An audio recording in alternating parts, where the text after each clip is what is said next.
Mor Gabriel Manastırı, diğer adıyla Deir-ul-Umur Manastırı, Midyat ilçesinin 23 kilometre güneydoğusunda bulunmakta. Manastır, Süryani Kadim Cemaati'nin ünlü ve büyük yapıtlarından biri. Manastırın temelleri Mor Şumuel ve Mor Şemun tarafından 397 yılında atılmış ve yapı kısa sürede tamamlanmış. Mor Gabriel Manastırı, Yunanistan Athos Dağı'nda kurulu herhangi bir manastırdan en az 400 yıl daha eski. Filistin'deki Mor Saba Manastırı'ndan yaklaşık 80 yıl, Mısır Sinai bölgesindeki Mort Katerina Manastırı'ndan da 1,5 asır öncedir. Manastırın temelleri Mor Şumuel ve Mor Şemun tarafından 397 yılında bir rüya üzerine atılmış. Rivayet odur ki Şemun, bir meleğin kendisine 3 büyük taş blokla işaretlenmiş bir yerde bir dua evi inşa etmesini emrettiği bir rüya görmüş. Uyandığında öğretmenini oraya götürmüş ve rivayete göre meleğin yerleştirdiği taşı bulmuşlar. İşte tam bu noktada Mor Gabriel Manastırı inşa edilmiş. Bizans ve Roma'nın katkılarıyla yapı kısa sürede tamamlanmış. Farklı dönemlerde ihtiyaca göre de ilaveler yapılmış. 397 yılında Mor Şumuel ve Mor Şemun tarafından kurulan manastır, aynı zamanda Süryanilerin 2. Kudüs olarak kabul ettiği bir yer. Manastır ilk döneminde Mor Şemun ve Mor Şumuel adıyla anılsa da 668'den sonra Mor Gabriel adını almış.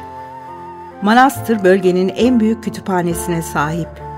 Ayrıca mor kelimesi de Süryanice'de aziz, sayın anlamına gelmekte. Manastır 1600 yılı aşkın tarihi yapısında barındırıyor. Manastırda 6. yüzyıldan kalma mozaikleri, çan kulelerini, abbaraları yani kemerli geçitleri, terasları ve ince taş işçiliğini görüyoruz. Süryaniler azizlerin mezarının kemiklerinin bulunduğu yerin yani anıt mezarın mucizesine inanıyor. İnanışa göre bu mezar alanının temelini melekler atmış. Anıt mezar bölümünde 12.000 azizin mezarı bulunmakta. Mor Gabriel'in mezarı yerde. Bunun sebebi Gabriel'in mütevazi ve alçak gönüllü olmasına bağlanıyor. Süryaniler manastırın 7 kez ziyaret edilmesinin Kudüs'teki hacı ibadetine eşdeğer görüleceğine inandıklarından manastırı 2. Kudüs olarak da değerlendiriyorlar. Din adamları burada dua ederken ekmek ve şarabı kutsar. Nedeni ekmek insanın bedenini, şarap ise onun kanını temsil ettiği inancı vardır. Ayrıca kilisenin yönü doğuyu göstermektedir.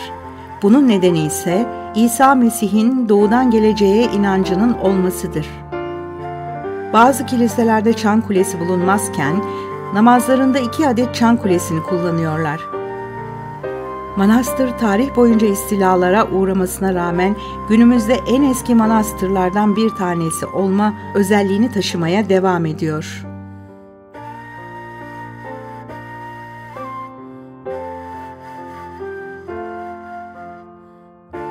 Midyat Mor Gabriel Manastırı'ndayız.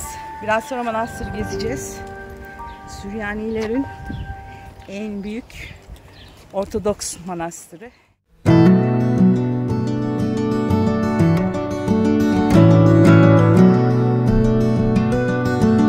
Şu anda bekliyoruz.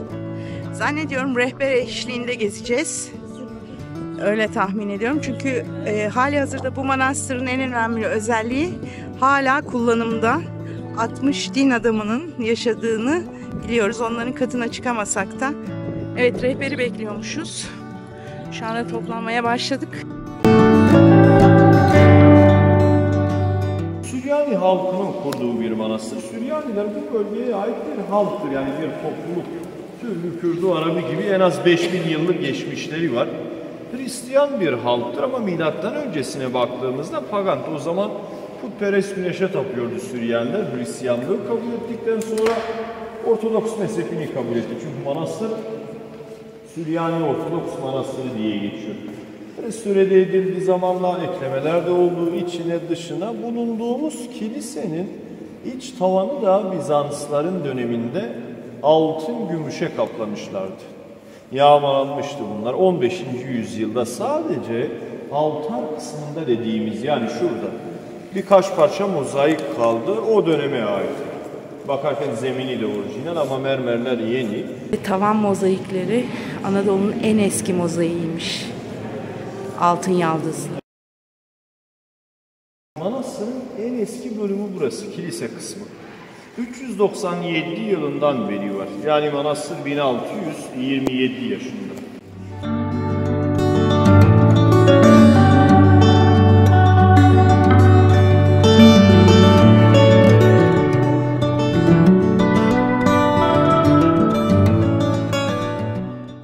Şunu da söyleyebiliriz. Bu manastırın 1/3 kısmı, yani 2/3 de yok şu an. Daha da büyüktü. Ve yakında yıkılmıştı. Bir bu kadar veya bu şekilde korunabildi. Yani var olan insanlarla birlikte 1/3 kısmı ayakta. İsterseniz ayin yerine geçelim. Yani Meryem Ana Kilisesi'ne buyurun sağdan.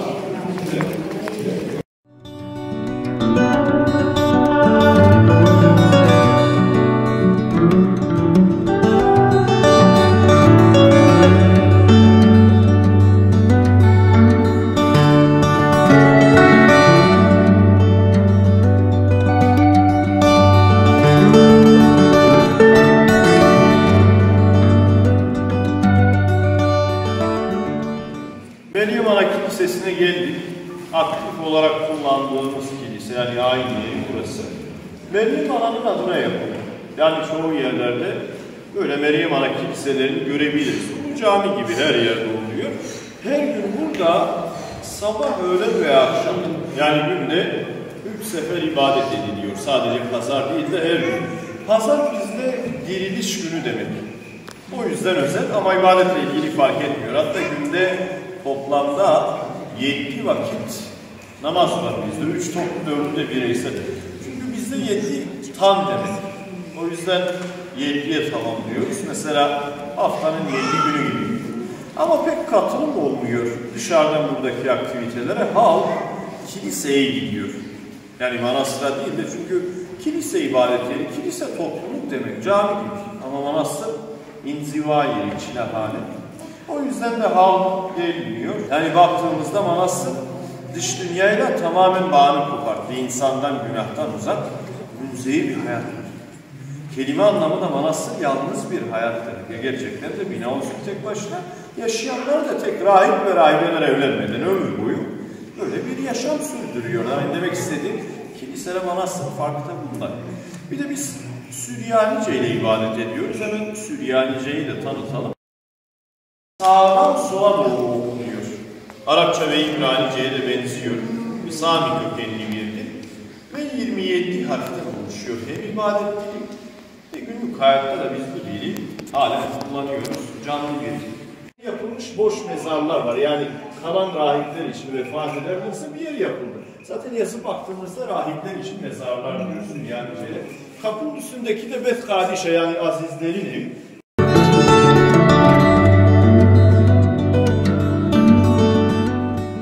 Mezarlar.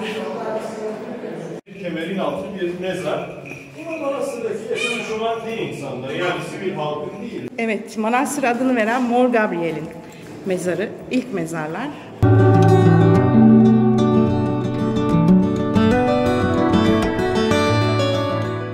Ve manastırın kurucusunun mezarı. Şifa olması adına orası toprakla bırakılmış. Elinizi sürüyorsunuz. İşte şifa olduğuna inanılıyor. 12.000 mezar var. 12.000 azizin mezarı. Bir mezarda 700 aziz var.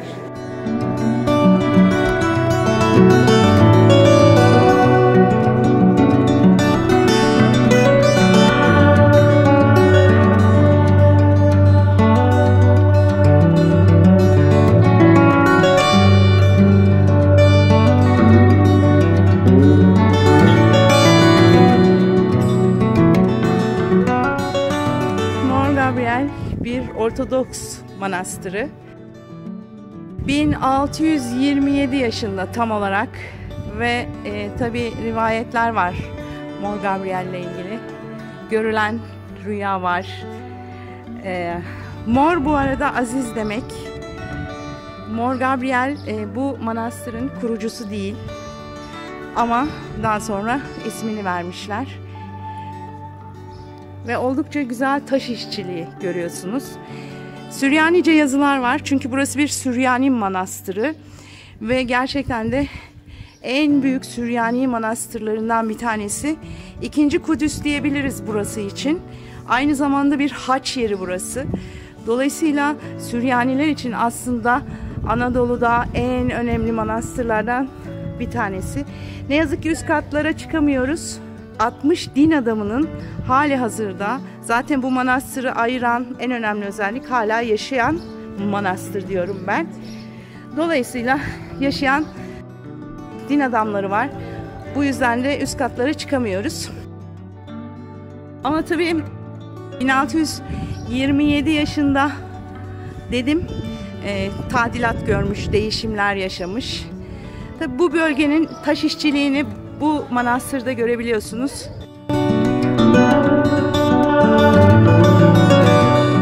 Evet, karşıda tam şurada bu yapı grubunun en eskisi var. Gezi buradan başlıyor aslında. Biraz önce rehberle gezmek durumunda kaldık. Çünkü anladığım kadarıyla manastır bireysel gezilemiyor. Rehber eşliğinde geziliyor ama iyi oldu, fena değil. Yani şikayet de etmemek lazım. Bir sürü bilgi verdi. Kendilerine teşekkür ediyoruz. Merdivenlerde bile taş işçiliğini görüyorsunuz. Komple bir manastıra baktığınızda muhteşem bir taş işçiliği. Ama artık Mor Gabriel Manastırı'ndan ayrılıyoruz. Hoşça kal. Çok güzel.